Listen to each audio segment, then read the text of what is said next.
Antena 1 Notícias. Bom dia! Um estudo feito por pesquisadores do Medical College of Wisconsin, nos Estados Unidos, apresentado na reunião de Biologia Experimental 2022 da Sociedade Americana de Bioquímica e Biologia Molecular esta semana na Filadélfia, trouxe um alerta para consumidores de adoçantes artificiais. A equipe conduziu o estudo em ambiente de laboratório, onde testou o impacto do acesulfame de potássio e a sucralose nas células do fígado. Os resultados mostraram que ambos inibiram o trabalho da glicoproteína P, que ajuda a limpar o corpo de toxinas e também ajuda o corpo a processar medicamentos. Stéphanie Olivier Van Stichelen, que liderou o grupo de pesquisa, afirmou que os dados ainda são preliminares e, portanto, são necessários mais estudos para saber se esse efeito também acontece dentro do corpo humano. Mesmo assim, ele serve de alerta para quem consome produtos com essas substâncias em grande quantidade, principalmente quem acredita que esses produtos são mais saudáveis que outros alimentos que contêm açúcar. Esse não é o primeiro estudo que associa o consumo de adoçantes a problemas de saúde. Essas bebidas já foram relacionadas a mudanças no microbioma intestinal, o que pode causar inflamação crônica e até infertilidade. Há também laços mais instáveis entre os adoçantes e alterações no funcionamento do cérebro. Os médicos acreditam que o mais perigoso dos produtos seja o acesulfame K. O dietético foi descoberto em 1967 e obteve a aprovação da agência reguladora FDA em 1988 nos Estados Unidos para uso em alimentos como doces, bebidas e chicletes. É um sal de potássio sintético obtido a partir de um composto ácido da família do ácido acético, que não possui calorias e contém aproximadamente 125 vezes mais poder adoçante se comparado à sacarose.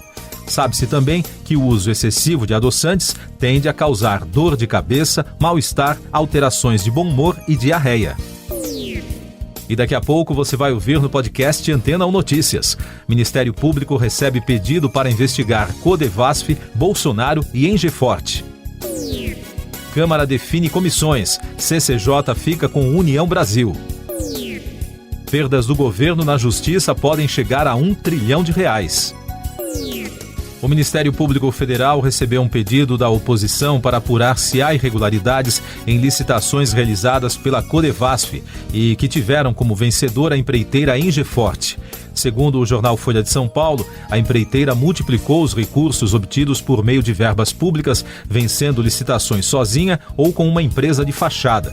Caberá agora à Procuradoria-Geral da República e à Procuradoria da República do Distrito Federal avaliarem se cabe providências contra o presidente Jair Bolsonaro, o ex-ministro do Desenvolvimento Regional Rogério Marinho, o presidente do Codevasf, Marcelo Moreira, e os sócios da empreiteira. Líderes da Câmara definiram os partidos que estarão à frente da maior parte das comissões permanentes da Casa neste ano. A Comissão de Constituição e Justiça, a CCJ, a mais importante da Câmara, será presidida pelo partido União Brasil, assim como a Comissão Mista do Orçamento. Segundo o presidente da Câmara, Arthur Lira, a maior parte da composição é semelhante à do ano passado, mas ainda faltam alguns ajustes entre os partidos. As futuras perdas de causas do governo federal na justiça alcançaram pela primeira vez R$1 trilhão.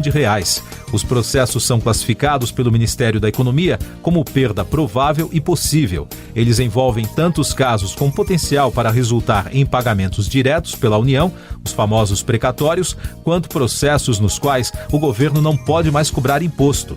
Desse total, mais da metade se refere ao julgamento do Supremo Tribunal Federal, estabelecendo que o ICMS não compõe a base de cálculo do PIS e da COFINS. Essas e outras notícias você ouve aqui na Antena 1. Oferecimento Água Rocha Branca. Eu sou João Carlos Santana e você está ouvindo o podcast Antena 1 Notícias, com informações da guerra na Ucrânia. O presidente da Rússia, Vladimir Putin, afirmou em entrevista coletiva na terça-feira que as negociações de paz com a Ucrânia estão travadas e disse que as mortes na cidade de Bucha, na região de Kiev, são falsas. No pronunciamento, Putin afirmou que a Ucrânia mudou suas exigências após a rodada de negociações realizada em Istambul no dia 29 de março para uma que não era mais aceitável para Moscou. Do lado ucraniano, o Ministério da Defesa afirmou que pelas próximas 2 semanas, a Rússia entrará no nível amarelo de ameaça terrorista nas áreas que fazem fronteira com o país e também no território ocupado da Crimeia. Segundo o governo, essas medidas são realizadas para organizar equipamentos militares, armas e pessoal no território ucraniano. O governo da Ucrânia e países aliados esperam uma grande ofensiva russa nos próximos dias. Mais destaques pelo mundo. A imprensa europeia continua acompanhando o caso de contaminação de chocolates da marca Kinder pela bactéria Salmonella, que causa intoxicação alimentar e pode provocar graves infecções. Segundo a agência France Press, cerca de 150 casos foram detectados em 9 países. A Autoridade Europeia para a Segurança Alimentar e o Centro Europeu para a Prevenção e Controle de Doenças responsabilizaram uma fábrica belga, dias depois do fechamento de uma linha de produção do chocolate Kinder da Ferrero, na Bélgica. A polícia do país abriu uma investigação para apurar possíveis responsabilidades, anunciou o Ministério Público de Luxemburgo. Nos Estados Unidos, cerca de 10 pessoas foram baleadas na estação de metrô da Rua 36, no Brooklyn, em Nova York, após um ataque durante o horário de pico. No total, 16 pessoas ficaram feridas na correria. O atirador suspeito não foi capturado e uma arma foi recuperada no local. Segundo a porta-voz da polícia, o caso não está sendo investigado como terrorismo. O FBI foi acionado e está trabalhando com a polícia local na investigação. O ataque ocorre em um momento de alta criminalidade na cidade. Só neste ano, mais de 360 pessoas foram baleadas em 322 incidentes envolvendo armas. Em todos os Estados Unidos, foram registrados 131 tiroteios em massa neste ano. Na Bahia, as influenciadoras digitais Laila Cedras e Adrian Grace foram liberadas em audiência de custódia no Fórum da cidade de Nazaré. A dupla foi presa após um tiroteio que terminou com a morte de 2 homens na região de uma pousada de luxo em Jaguaripe. Um dos mortos era namorado de Laila. Elas foram presas com cocaína dentro de uma caminhonete enquanto tentavam fugir do local na hora da confusão. As 2 mulheres têm mais de 100 mil seguidores nas redes sociais. Os números da Covid no Brasil.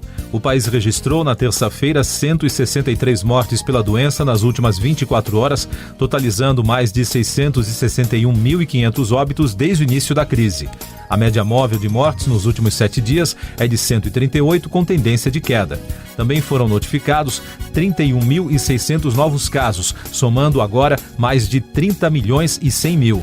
Com isso, a média móvel de infecções nos últimos 7 dias chegou a 20.300, também com tendência de queda. Destaques da economia. A Petrobras realiza hoje a Assembleia Geral de Acionistas para votar os nomes indicados pelo governo, pelos minoritários e pelos empregados para compor o Conselho de Administração da empresa. Os conselheiros são eleitos para um mandato de 2 anos. A Agência Nacional do Petróleo, Gás e Biocombustíveis realiza nesta quarta-feira, no Rio de Janeiro, o leilão de 379 blocos de 14 áreas de bacias marítimas e terrestres do país. Os pontos estão distribuídos em 7 bacias: Santos, Pelotas, Espírito Santo, Recôncavo, Potiguar, Sergipe-Alagoas e Tucano. O dólar comercial continuou despencando na terça-feira e fechou o dia em queda de 0,29%, cotado a R$ 4,677. O Ibovespa, principal índice da Bolsa de Valores, também encerrou em baixa de 0,69%. Foi a terceira baixa tanto do índice quanto da moeda norte-americana. O diretor-geral do Operador Nacional do Sistema Elétrico, Luiz Carlos Sioc, afirmou que a conta de luz dos brasileiros deve passar todo ano sem taxas extras para bancar usinas térmicas.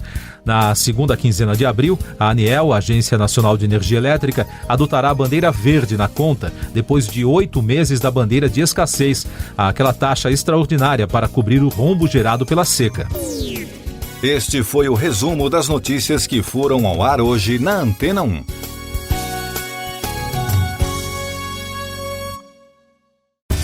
Depois de tanto conteúdo legal, que tal se hidratar com água Rocha Branca? O consumo regular de água durante o dia traz benefícios para a saúde, como, por exemplo, manter a pele bonita e hidratada. Rocha Branca, da fonte direto para a sua casa.